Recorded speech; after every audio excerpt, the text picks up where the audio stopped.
안녕하세요. 저는 조만간 할머니가 될 여자입니다.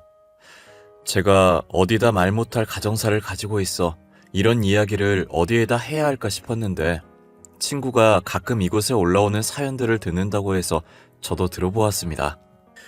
익명이라 그런지 제 이야기를 적는다고 해도 저희 가족이 아니면 전줄 모를 것 같더라고요. 어디에도 해본 적이 없던 지극히 개인적인 이야기라 많이 조심스럽긴 하지만 그래도 익명의 힘을 빌어 여러분들께 한번 풀어보려고 합니다. 자식은 백날 말해봤자 소용없고 또 다른 자식을 낳아봐야 부모 마음을 알아준다고 하더니 그 말처럼 제 배 아파 낳은 자식은 제 마음을 알아주지도 알아줄 생각도 하지 않더라고요.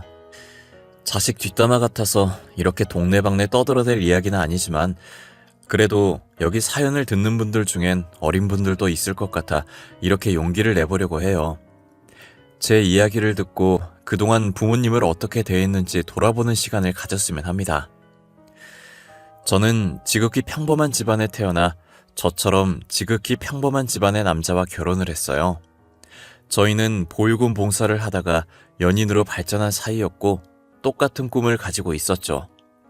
돈을 열심히 모아 언젠간 자선 사업을 하며 어려운 사람들을 도와주자는 거창한 꿈이 있었어요. 저희 가족도 시댁 식구도 전부 조그만 가게를 운영하며 기부를 해오신 분들이셨어요. 저희는 과일 가게를, 시댁 식구는 옷 가게를 하며 과일과 옷을 매년마다 보육원에 기부했죠. 저와 남편은 매년마다 학용품들을 기부하고 아이들에게 직접 나눠주러 다니곤 했어요. 자주 마주치다 보니 안면도 트고 이야기도 조금 나눠보면서 꿈이 같다는 걸 알고 이런저런 이야기하다가 서로 호감을 느끼게 된 거예요. 남편이 먼저 제게 고백했고 저는 수줍게 고개를 끄덕였던 기억이 나네요. 저희는 평일에 회사를 다니고 데이트는 주말에 봉사를 하면서 했던 것 같아요. 평범한 연인들의 데이트 장소에 가는 것보다 봉사를 하러 다니는 게 더 좋았던 저희였어요. 저희가 주는 학용품을 받고 활짝 웃는 아이들의 모습을 볼 때면 절로 행복해졌죠. 남들이 보기엔 그게 어떻게 데이트냐 싶겠지만 저희가 좋으면 그만이고 데이트라 해서 별게 있나 싶었어요. 저희는 그렇게 2년 정도 봉사 데이트를 즐겼던 것 같아요. 남편이랑 처음 평범한 데이트를 했던 게 남편이 제게 프로포즈했던 날이었던 것 같아요. 뜬금없이 평소랑 다르게 근사한 레스토랑을 예약했다며 예쁘게 하고 나오라고 하는 거예요. 저는 프로포즈 할 거라는 생각도 못하고 무슨 바람이 불어서 저러나 싶었어요. 저도 철이 없었던 게 만나자마자 왜 안 하던 짓 하냐고 남편을 엄청 놀렸던 기억이 나요. 뭐야? 오빠 왜 안 하던 짓 하고 그래? 우리 사귀고 이런 곳 한 번도 안 왔었잖아. 뭐 좋은 일 있었어? 승진한 거야? 근데 여기 진짜 비싸 보인다. 우리도 한 번 정도는 이런 근사한 곳 와봐야지. 너무 보육원 추억밖에 없지 않아? 색다르고 좋지. 오늘 여기 온 거 기억에 잘 남겠지? 그렇긴 하네. 진짜 보육원에서 오빠 만난 기억밖에 없어. 평생 오늘 온 레스토랑 기억할 수 있겠네.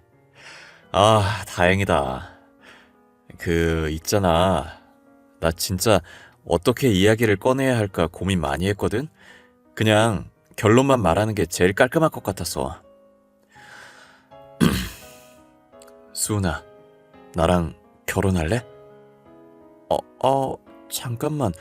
지금 프로포즈 하려고 이런 근사한 레스토랑 온 거야? 완전 의외다. 오빠한테 로맨틱한 면이 다 있었네. 아무래도 보육원 놀이터에서 프로포즈 하기엔 모양새가 영 그렇잖아. 그리고 보육원은 너무 흔한 기억이기도 하고. 그래서 특별하게 레스토랑 예약했지. 난 놀이터 근해에 앉아서 멋없이 프로포즈 했어도 좋았을 것 같은데? 프로포즈는 장소보다 하는 사람이 어떤 사람이냐가 제일 중요한 거니까. 오빠였으면 어디에서든 좋았을 거야. 그렇게 저는 남편의 프로포즈를 받아주었고 양가 부모님께 인사를 드리고 상견례를 했죠. 이미 봉사하면서 몇 번 마주쳤던 적이 있는지라 결혼 허락받는 건 어렵지 않았어요. 저희는 결혼 전 양가 부모님이 다 계시는 자리에 아이를 낳지 않겠다고 선언했어요. 아이를 낳는 것도 좋긴 하겠지만 현재 부모가 없는 아이들도 많이 있다고 지금 보육원에 있는 아이를 한 명 입양해 오고 싶다고 했죠. 저희와 같이 보육원에서 봉사를 하시던 분이라 제 말뜻이 어떤 뜻인지 잘 알고 계셨고 감사하게도 제 말에 반대하시는 분들은 아무도 없었어요. 저희는 신혼을 조금 즐기다가 결혼한 지 2년이 지난 뒤 저희가 다니는 보육원에서 5살짜리 여자아이를 입양해 왔어요. 여자아이를 처음 봤을 때가 4살이었는데 똘망똘망한 게 너무 귀엽더라고요. 그런데 친부모에게 버림받았던지라 저희에게 선뜻 마음을 열지 못하는 거예요. 저희는 바로 집으로 데리고 오고 싶었지만 아이의 마음이 더 중요했기 때문에 보육원에서 1년 동안 얼굴 익히고 마음을 열 때까지 기다려줬어요. 그래도 집으로 온 아이는 저희에게 엄마 아빠라고 곧잘 얘기하더라고요. 처음으로 누군가에게 엄마라는 소리를 들으니 가슴이 벅차오르는 거예요. 부모가 된 기분이 이런 거구나. 진짜 내가 누군가의 부모가 됐구나라는 책임감이 들었죠. 혹시나 제가 아이를 낳으면 그래도 친딸이니 약간이라도 차별을 하게 될까봐, 그래서 딸이 상처를 받게 될까봐 아이를 갖지 않으려고 남편과 의논해서 남편이 수술을 했어요. 그런데 예상치 못하게 남편이 수술하고 일주일 뒤에 임신이 되어버린 거예요. 그러니까 남편이 수술하기 전에 이미 저는 임신을 한 상태였던 거죠. 이미 생겨버린 애기고 저희에게 찾아온 축복을 없앨 순 없으니 낳기로 결정을 했어요. 두 아이 모두 상처받지 않게끔 똑같은 애정을 쏟겠다고 다짐을 했어요. 저는 딸아이를 낳고 정말 큰딸과 동등하게 대했어요. 친딸이 잘못하면 친딸을 야단쳤고 양딸이 잘못하면 양딸을 야단쳤죠. 제 배 아파 낳았다고 입양했다고 봐주고 더 혼내고 차별하는 건 없었어요. 그리고 큰딸이 알아서 척척 언니 노릇을 잘했고 작은딸도 언니를 잘 따라줘서 혼낼 일이 별로 없었어요. 큰딸이 친언니라고 해도 무방할 정도로 작은딸을 정말 잘 챙겼었어요. 작은딸도 큰딸에게 언니 언니 하면서 계속 쫓아다니고 큰딸 말을 잘 따랐었어요.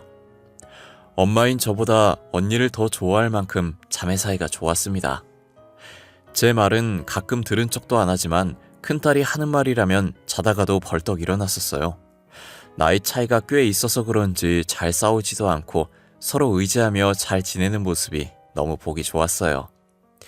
저는 작은딸에게 언니가 입양하라는 사실을 말하지 않았었어요. 사춘기 때까지는 언니가 입양하라는 사실을 알게 되면 배신감을 느껴 삐뚤어질 것만 같았거든요. 그래서 사춘기를 지나고 어느 정도 생각이 깊어질 때쯤 차차 이야기를 꺼내보려고 했어요. 그런데 어쩌다 작은딸이 중학생 때 자신의 언니가 입양아였다는 사실을 알게 된 거예요. 작은딸이 손톱깎이를 찾길래 제가 그때 화장실 청소 중이라 못 나가서 안방 화장대 서랍에서 찾아보라고 했죠. 첫 번째 칸에 있다고 했는데 안 보였는지 마지막 서랍까지 열어서 다 뒤져본 거예요. 한참을 찾다가 마지막 서랍 제일 안쪽에 있던 큰딸의 입양 서류를 작은딸이 발견하게 된 거죠. 지금 생각해도 귀가 아픈데 서류를 발견한 순간부터 소리 지르고 난리도 아니었어요. 엄마, 이게 다 뭐야? 저 언니 내 친언니 아니었어? 진짜 입양아야? 나 그동안 친언니도 아닌 사람한테 언니 한 거야? 너 그게 지금 무슨 말버릇이야? 내가 너 그렇게 가르쳤어? 그리고 호적에 언니라고 되어 있잖아. 그럼 언니지. 뭐가 문제야? 나랑 피 한 방울이 안 섞였는데 어떻게 내 언니야? 나는 인정 못해. 왜 나한테 말 안 했어? 말했어도 언니라고 인정 안 했겠지만 네가 이러니까 말을 안 했지. 이럴 게 뻔했으니까. 너가 언니라고 인정 안 하면 어쩔 건데. 그럼 너 내 딸 하지 마. 나도 너 인정 못하니까. 아, 엄마. 지금 친딸인 나보다 남남인 저 사람이 더 중요해? 엄마는 내 엄마잖아. 엄마 자식은 나뿐이잖아. 이시은, 시끄러워. 네 언니도 내 자식이야. 마음으로 낳은 자식이라고. 그러니까 너는 방에 들어가서 공부나 해. 너 성적표 보니까 조만간 진짜 전교 꼴등하겠더라. 성적표 얘기하니까 작은딸은 입을 다물더니 저를 째려보고 자기 방으로 들어가더라고요. 그때부터 작은딸은 사춘기와 더불어 자신의 언니가 친언니가 아니라는 사실에 반항을 하기 시작했어요. 작은딸은 곧 죽어도 큰딸을 자신의 언니라고 인정해주지 않았고 큰딸을 보면 막대하기 시작했어요. 도통 누굴 닮아서 저렇게 성질머리가 못돼 먹었는지 모르겠더라고요. 어찌나 입을 잘 놀리던지 제 배 아파 낳은 딸이지만 한대 쥐어박아주고 싶다는 생각을 참 많이 했어요. 큰딸은 이미 성인인지라 동생이 아직 어려서 그럴 수 있다고 이해하더라고요. 작은 딸이 저런 식으로 한바탕 난리를 칠 때마다 큰딸 보기가 너무 미안했어요. 작은 딸은 큰딸이 자기와 살짝 닿으면 전염병 환자 취급을 했죠. 아 뭐야, 왜 팔스 치는데 더럽게. 저기요, 저 있을 땐 방에서 나오지 말아줄래요? 저희 가족 아니신 분은 가급적으로 마주치고 싶지 않아서요. 너 도대체 왜 그러는 거야? 우리가 너 그렇게 싹수 없는 애로 키운 것 같진 않은데? 언니가 너한테 뭘 그렇게 잘못했는데? 너 원래 언니 좋아했잖아. 그땐 친언니인 줄 알았을 때고 지금이랑 같아? 나는 그냥 저 인간이 싫어. 그동안 친언니도 아니면서 나 속인 거잖아. 이 뻔뻔한 것. 진짜 싫어. 뭐? 너 지금 언니한테 뻔뻔한 것이라고 했어? 이게 보자 하니까 너 자꾸 그런 식으로 말할 거야? 엄마 그만해. 시은이 아직 사춘기잖아. 그러니까 엄마가 참아. 응? 그냥 내가 방에 들어갈게. 괜히 나왔네. 나 때문에 둘 싸우게 만들고. 미안해. 저런 게 싫다고. 저런 게 나만 나쁜 사람 만들고 지는 착한 척 하는 거. 제발 솔직해져봐. 너도 내가 이러니까 싫잖아. 안 그래? 큰딸은 작은딸 말에 대답을 안 하고 한숨만 쉬면서 자기 방으로 들어가더라고요. 저도 너무 화가 나는데 풀 곳이 없어서 소파 위에 있던 쿠션을 바닥에 던지고 방으로 들어와 버렸어요. 그랬더니 작은딸도 방으로 들어갔는지 쾅 하고 문 닫는 소리가 들리더라고요. 도대체 작은딸이 왜 저렇게까지 변한 건지 모르겠어요. 안 그래도 엇나가는 작은딸 때문에 머리 아파 죽겠는데 남편까지 사고를 당한 거예요. 남편이 횡단보도를 걷고 있었고 운전자는 심정지가 와서 멈추지 못하고 남편을 덮친 거예요. 불행 중 다행으로 다리를 제외하고는 별다르게 크게 다친 곳이 없었어요. 그런데 한쪽 다리를 너무 심하게 다쳐서 수술을 해도 평생 절뚝거리면서 살아야 한다더라고요. 그래도 남편이 긍정적인 사람이라 한쪽 다리는 멀쩡해서 다행이라고 하는 거예요. 저는 일을 하러 가야 했기 때문에 남편 병간을 못 해줬는데 대학생인 큰딸이 방학이라 저를 대신해서 하루 종일 남편 옆에서 병간을 해줬어요. 똑같이 방학엔 작은딸은 귀찮다며 집 밖을 안 나오려고 하는 거예요. 아버지가 다쳤는데 딸이 이러고 있는 게 말이 되냐고 한 소리 하니 궁시렁궁시렁거리며 병실에 오긴 했는데 와서도 다친 아버지 걱정은 안 하고 휴대폰으로 게임만 하더라고요. 이미 저와 남편은 큰딸을 더 친딸처럼 생각하고 작은딸은 포기한 지 오래였어요. 큰딸은 작은딸한테 그렇게 당하면서도 동생이라고 간이 침대에 자고 있는 작은딸에게 이불을 덮어주고 있더라고요. 그 모습을 보고 있으니 괜히 큰딸에게 미안하면서 측은한 마음이 들었어요. 이럴 줄 알았으면 작은딸을 낳지 말걸 그랬다는 생각도 많이 했었죠. 세은아, 너는 동생이 안 밉니? 너만 보면 더럽다고 하고 욕을 달고 사는데 화가 안 나? 아직 애잖아. 뭘 알겠어. 사춘기니까 그럴 수도 있지. 자기 딴은 얼마나 충격이겠어. 친언니인 줄 알았는데 엄마 아빠 없는 입양아라고 하면 그 나이에 당연히 충격받지. 넌 누가 뭐라고 해도 내 딸이야. 내가 직접 낳은 건 아니지만 마음으로 낳았어. 친딸이랑 다름없어. 내가 네 동생 대신 사과할게. 그래도 너가 언니라서 참 다행이다. 시은이도 어른 되면 다 이해할 거야. 그러니까 엄마도 애한테 너무 뭐라 그러지 마. 뭐라고 하면 할수록 반항심이 더 생길 테니까. 저도 큰딸 말처럼 지금은 작은딸이 사춘기라 그런 거라고 성인이 되면 괜찮아질 거라고 생각했었어요. 하지만 그 생각들은 저의 착각이었고 작은딸은 성인이 되어서도 큰딸을 못마땅해 했어요. 한번 엇나가 버린 성격은 다시 돌아올 기미가 보이지 않았고 남편에게까지 막말을 하기 시작했어요. 재활치료해도 제대로 못 걷는 거냐며 설마 평생 저렇게 절뚝거리면서 다녀야 하는 거냐고 자기 결혼할 때 창피해서 어쩌냐고 하길래 저도 화를 참지 못하고 작은딸 뺨을 때렸던 것 같아요. 남편은 괜찮다고 했지만 이젠 제가 도저히 참아지지가 않더라고요. 제게 뺨을 맞은 작은 딸은 저를 째려보더니 그 뒤로 저와 이야기를 하려고 하지 않았어요. 작은 딸과 이야기해봤자 스트레스밖에 안 받으니 저는 오히려 이야기를 안 하는 편이 더 편했어요. 그래서 저는 아예 작은 딸을 투명인간 취급하기 시작했고 밥이며 빨래며 해주지 않았어요. 결국 저와 사이 멀어져봤자 좋을 것 없으니 자기가 심했었다고 수그리고 들어오더라고요. 계속 작은 딸과 이야기 안 하려고 했는데 남편이 처음이니 넘어가자고 해서 할 수 없이 넘어가 줬어요. 그러다 큰딸이 결혼할 사람이 생겼다고 집으로 데리고 와서 인사시켜드리고 싶다는 거예요. 저는 혹시나 작은 딸이 무슨 소리라도 할까봐 작은 딸 없는 날에 맞춰서 예비 사위를 만났어요. 사위가 얼굴이 선해 보이고 성격도 얼굴만큼이나 순해 보이더라고요.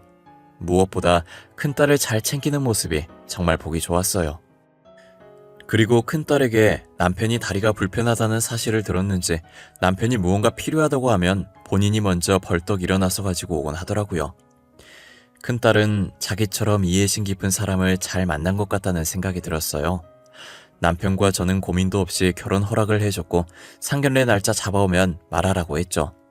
예비 사위 쪽에서도 큰딸을 마음에 들어해서 빠른 날짜로 상견례를 잡았더라고요. 원래 시한폭탄 같은 작은 딸을 데리고 가지 않으려고 했어요. 데리고 갔다가 거기서 무슨 말을 할지 모르는 노릇이었으니까요. 그런데 작은 딸이 평소와 다른 모습으로 자기도 가고 싶다고 하는 거예요. 그래도 호적상 언니 동생인데 동생이 안 가는 게 말이 되냐고 하면서요. 나도 가면 안 돼? 나 그래도 호적상으로 동생이잖아. 가족들끼리 모이는데 동생이 빠지면 어떡해? 어떡하긴 뭘 어떡해. 빠지면 빠지는 거지. 양가 부모님만 있으면 되는 자리야. 너는 꼭 안 와도 돼. 그러니까 얌전히 집에 있어. 나도 따라가고 싶어. 언젠간 나중에 나도 결혼하게 될 텐데 상견례 어떻게 하는 건지 보고 미리 배워놓으면 좋잖아. 그럼 그렇게 해, 엄마. 그렇게 하는 걸로 하자.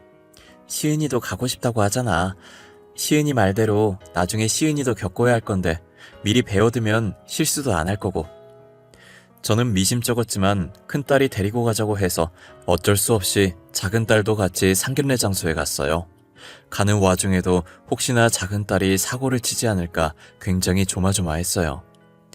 그런데 예상외로 작은 딸이 아무 말도 안 하고 음식만 먹으면서 조용히 있는 거예요. 아무 일도 안 일어나려나 보다 싶어서 저도 마음 편하게 예비 사돈과 말을 잘할 수 있었던 것 같아요. 하지만 화기애애하던 상견례가 끝나갈 때쯤 문제의 작은 딸이 입을 열더라고요. 말씀 중에 죄송한데요. 혹시 이 사람 입양하라는 건 알고 결혼시키는 건가요? 모르고 결혼시키는 건 사기 결혼 아닌가? 아무리 지금 호적상 딸이라지만 피 한 방울 안 섞였잖아요. 아이 잠시만, 이게 무슨 말이야? 입양하라니. 세은이 너 입양하였니? 우리한테 그런 말 없지 않았니? 왜 말을 안 했어? 어머님 그게요. 안 그래도 오늘 말하려고 했는데요. 제가 입양하긴 해도 이분들이 제 부모님인 건 변함없잖아요. 어릴 때부터 저를 키워주셨고. 그럼 뭐해? 키워주기만 했지. 낳질 않았는데.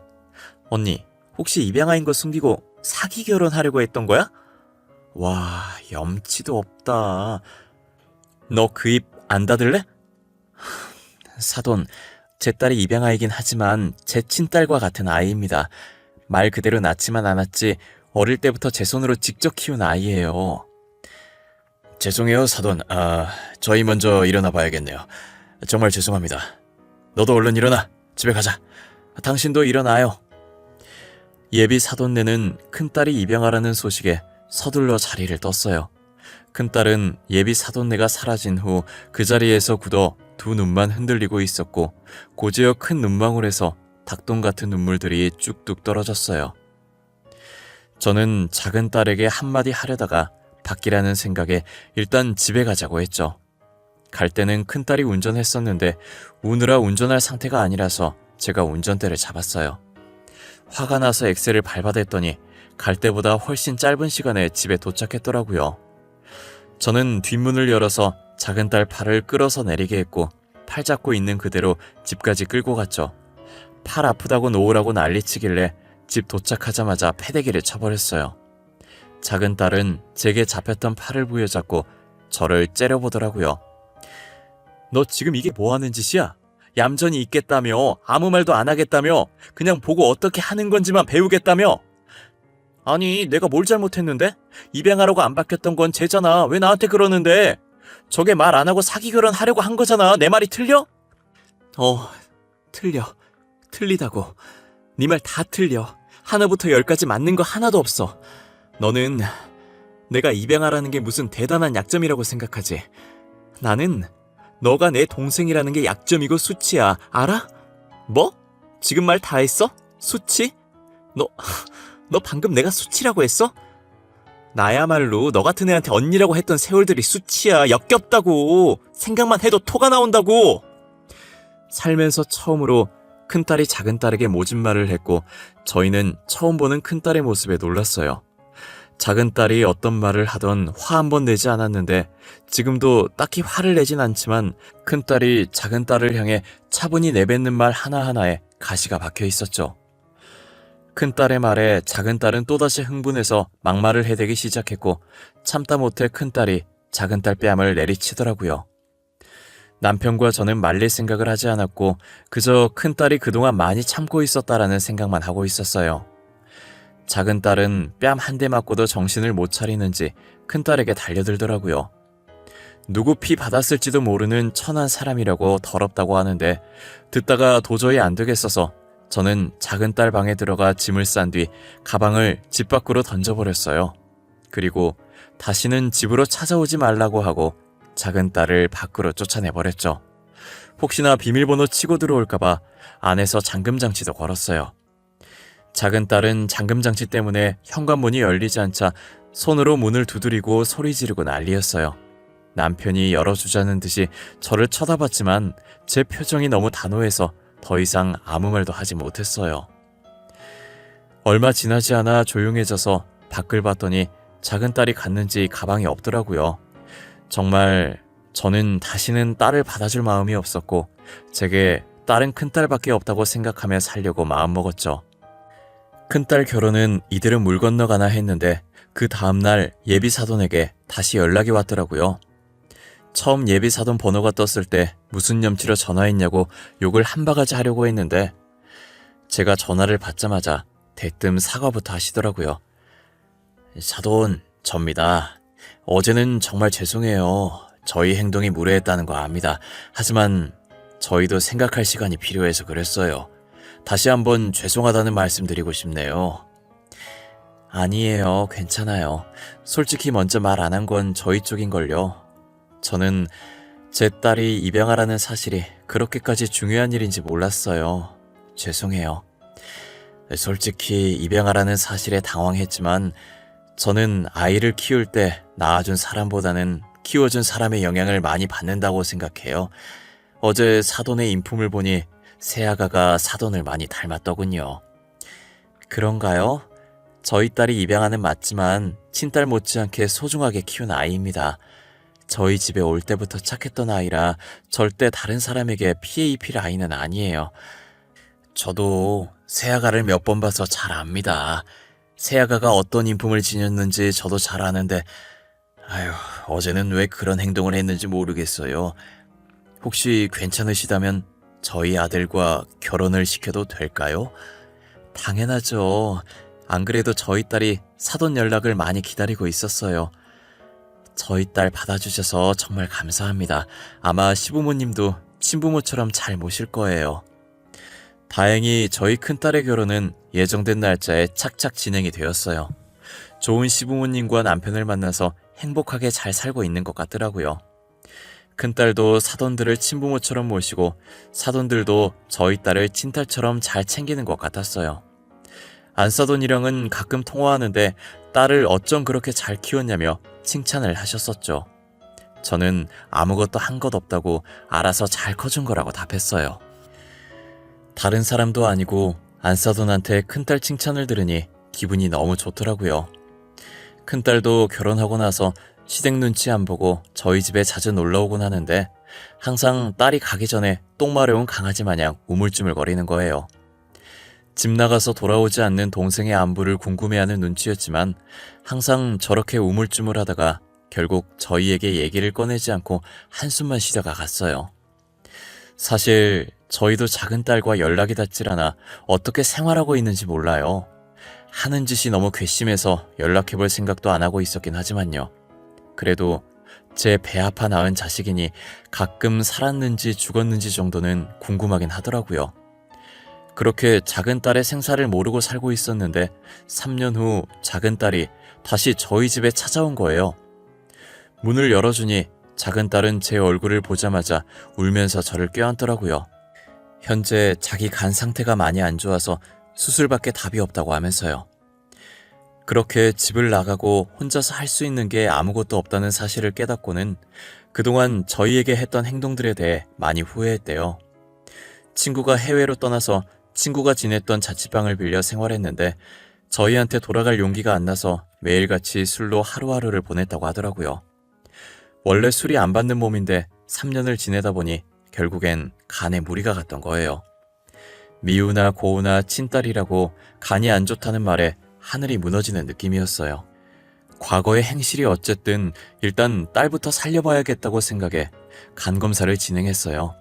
남편도 한때 다리 다치고 저 몰래 술을 많이 마셔서 간이 살짝 상해 있었고 저는 간 크기가 다른 사람에 비해 작아서 이식을 할 수 없다고 하더라고요. 간 이식을 할 수 있는 사람이 없어서 발을 동동 굴리고 있는데 큰딸이 연락 온 거예요. 자신이 작은 딸에게 간을 이식해주겠다고 하면서요. 엄마, 왜 나한테 말 안 했어? 시은이 간 안 좋다며.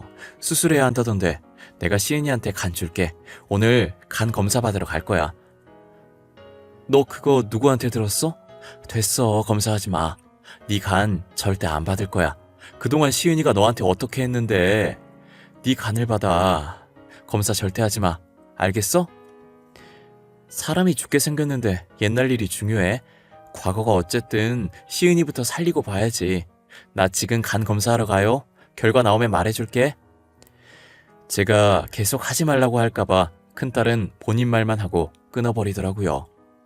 그러다 나중에 문자가 왔는데 적합하다고 수술 진행하겠다고 날짜 잡으라고 하는 거예요. 저는 바로 큰딸한테 전화했는데 큰딸은 제 전화를 받지 않았어요. 그러더니 수술 날짜 잡는 연락 아니면 안 받겠다는 문자가 와 있더라고요. 남편과 저는 안 받으려고 했는데 다른 기증자가 나오지 않아서 어쩔 수 없이 날짜를 잡았어요. 수술은 무사히 잘 끝났고 저희 딸들은 같은 병실에 나란히 누워 있었어요. 작은 딸이 먼저 깼는데 자기 옆에 누워있는 큰딸을 보고 엉엉 울더라고요. 염치 없이 그러면 안 되는 거 누구보다 잘 알지만 자기도 너무 급해서 진짜 살고 싶어서 어쩔 수 없이 언니한테 자기 아픈 거 말했다고 하면서요. 그런데 언니는 그렇게 당해놓고도 망설임 없이 자기가 간 주겠다고 했다고, 그동안 자기는 언니한테 못된 짓만 했는데 어떻게 선뜻 준다고 하냐고 펑펑 울었어요. 저는 작은 딸을 안아주면서 나중에 언니 깨어나면 진심으로 사과하고 용서를 빌려고 했어요. 그리고 늘 동생만 생각하고 걱정했던 언니에게 평생 미안한 마음 가지고 살라고 했죠. 큰딸은 작은 딸이 깨어나고 1시간 정도 지나서 깨어났던 것 같아요. 작은 딸은 큰딸이 눈을 뜸과 동시에 다시 울기 시작했어요. 너무 울어서 제대로 된 발음은 아니었지만 진심을 담아서 큰딸에게 사과를 했죠. 큰딸은 제대로 들리지도 않는 동생의 말이었지만 진심은 전해졌는지 살짝 웃으며 벌써 다 잊었다고, 용서한 지 오래니까 그만 울라며 작은 딸의 눈물을 닦아주었어요. 큰딸은 예전에도 지금도 작은 딸이랑 피 한 방울 안 섞였지만 자신의 친동생이라고, 어떻게 언니가 동생을 미워하냐며 이제라도 반성했으면 된 거라고 작은 딸을 다독였어요. 저희도 그 모습을 보는데 괜시리 눈물이 나서 남편과 저는 아이들 몰래 뒤돌아서 눈물을 훔쳤네요. 퇴원하는 동안 작은 딸이 큰 딸을 얼마나 챙겼는지 몰라요. 자기도 수술받은 환자인데 큰 딸을 끔찍이 챙기더라고요. 지금은 큰 딸과 작은 딸 모두 퇴원하고 건강하게 잘 지내고 있어요. 어릴 때로 돌아가 친자매보다 더 친자매같이 서로 의지하며 생활하고 있죠. 상처 많은 지난 날이었지만 다 잊고 이렇게 다시 잘 지낼 수 있어서 너무 좋았어요. 앞으로도 더도 말고 덜도 말고 딱 지금처럼만 내 식구 행복만 가득했으면 좋겠어요. 그러니 저희 가족을 위해서 여러분들이 많이 응원해 주시면 감사할 것 같아요. 저희도 여러분들을 위해 늘 기도하고 응원을 아끼지 않을게요. 그러면 제 사연은 여기서 마치도록 할게요. 이 세상엔 가족만큼 더 소중한 인연은 없는 것 같아요. 그러니 항상 옆에서 지켜주는 가족들을 생각하며 늘 감사한 마음을 가지고 계셨으면 좋겠습니다. 감사합니다.